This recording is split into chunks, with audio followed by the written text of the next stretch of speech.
Sie haben mir eine Strafarbeit gegeben. Jeder kann schreiben, was er will. Nur muss die Arbeit von den Freuden der Pflicht handeln. In jedem Bild gibt das bloß eine Handlung. Das ist das Licht.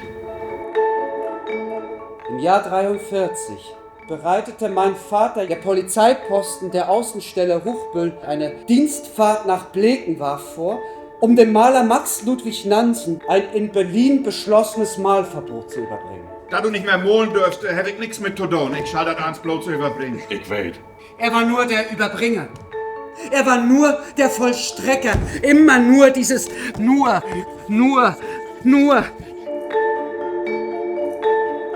Was ist das denn für ein Bild? Ich muss dich das mal anzeigen.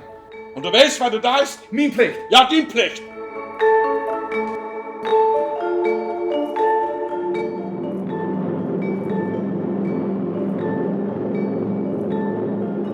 Bring das Bild ins Regal.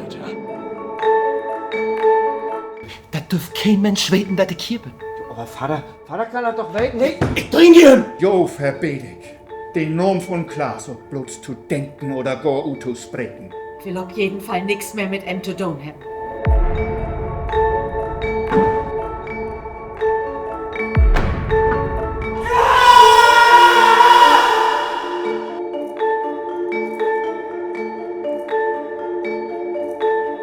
Sie wird sich nicht trauen!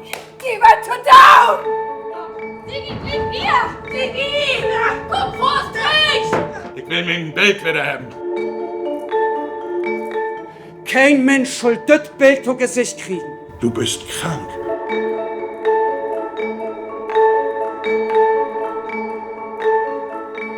Sigi Jepsen, Ja? kommen Sie mit!